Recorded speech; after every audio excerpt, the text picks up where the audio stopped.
नमस्कार, स्वागत है आप सबका राजनीति की इस अखाड़े में। मेरा नाम है अजय सेतिया। मित्रों, राजनीति शय और मात का खेल है। राहुल गांधी अडानी अडानी की रट लगाए हुए थे। वे समझ रहे थे कि मोदी की दुखती रग पर हाथ रख दिया है, लेकिन राहुल की शय पर मोदी ने ऐसी मात दे दी कि अब सारा परिवार दूम दबाकर भाग खड़ा हुआ है। मां, बेटा और बेटी भारत विरोधी जाल सरोस के साथ रिश्तों का जवाब नहीं दे पा रहे। जेपी नड्डा ने सोनिया गांधी की मौजूदगी में राज्यसभा में जॉर्ज सोरोस के साथ उनके संबंधों पर सवाल उठाया था। यह सर्वोच्च स्तर से उठाया गया सवाल है, क्योंकि सवाल सदन के नेता ने उठाया है। लेकिन सोनिया गांधी उठकर जवाब नहीं दे सकी और उनके चेहरे की रंगत उस समय देखने वाली थी। जगदीप धनखड़ ने प्रमोद तिवारी को बोलने का मौका भी दिया, लेकिन प्रमोद तिवारी ने भी सोनिया गांधी के बचाव में एक शब्द नहीं बोला। प्रमोद तिवारी ठीक सोनिया गांधी की बगल में बैठे थे। सोनिया गांधी चाहती या उनमें हिम्मत होती तो वह प्रमोद तिवारी को ही कह देती कि जो बात जेपी नड्डा कह रहे हैं उसका यह जवाब दिया जा सकता है, लेकिन वह मुंह पर पट्टी बांध करके बैठी थी और प्रमोद तिवारी ने उनका बचाव नहीं किया। वह अडानी पर बोलकर बैठ गए कि अडानी के मुद्दे पर बहस करवाओ। 10 दिन तक संसद पर अडानी छाया हुआ था। जैसे ही मोदी ने जॉर्ज सोरोस के साथ गांधी परिवार के संबंधों का पिटारा खुलवाया, राहुल अब सदन चलाने को भी तैयार हो गए हैं और लोकसभा स्पीकर से जाकर के माफी भी मांग ली है। गोगोई से चिट्ठी लिखवाई और खुद जाकर के स्पीकर से मुलाकात की। मांग यह रखी है कि निशिकांत दुबे ने जो जो कुछ उनके बारे में सदन में कहा है उसे सदन के रिकॉर्ड से निकाला जाए। 2 दिन पहले ही तो विशेषाधिकार हनन का नोटिस दे रहे थे। अब क्या हो गया? जैसे ही मां का खुलासा हुआ कि वह उस संस्था की वाइस प्रेसिडेंट है जिसने कश्मीर को भारत से अलग करने का एजेंडा तय किया हुआ है और उस संस्था को फंडिंग जॉर्ज सोरोस करता है, तब से तीनों की नींद हराम है। तीनों को नींद नहीं आ रही। घुटने टेकने का संकेत सुबह ही मिल गया था, जब कांग्रेस के सांसद तिरंगा और गुलाब का फूल लेकर संसद के दरवाजे पर खड़े थे। यह युद्ध विराम का संकेत था। वैसे जब से शीत सत्र शुरू हुआ है, राहुल गांधी हर रोज कोई ना कोई नई नौटंकी कर रहे हैं। कभी काली जैकेट, कभी काली टोपी, जिन पर मोदी अडानी भाई भाई लिखा होता है। लेकिन तिरंगा और गुलाब का फूल युद्ध विराम का संकेत है, संकेत था। और वही हुआ जब वह स्पीकर के चैम्बर में गए और कहा कि कल से हम कोई बाधा नहीं डालेंगे, सदन को चलने देंगे। जॉर्ज सोरोस के साथ संबंधों का खुलासा नहीं हुआ होता तो राहुल गांधी पीछे नहीं हटते, खुद जाकर के स्पीकर के चैम्बर में माफी नहीं मांगते। जैसे ही भाजपा हावी हुई, हवा निकल गई। पर स्पीकर ने भी दांव चल दिया है।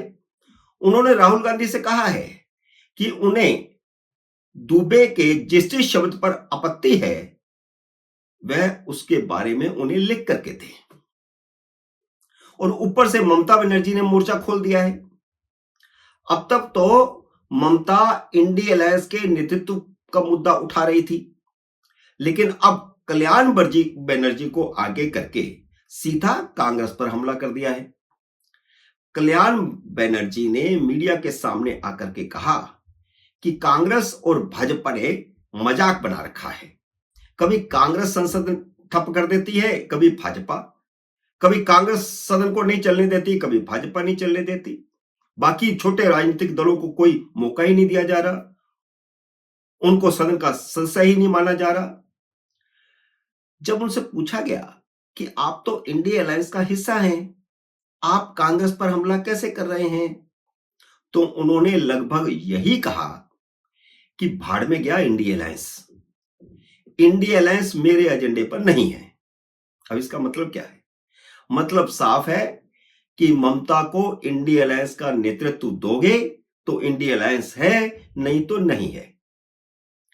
संसद में अब इंडिया अलायंस पूरी तरह टूटा हुआ दिखाई दे रहा है।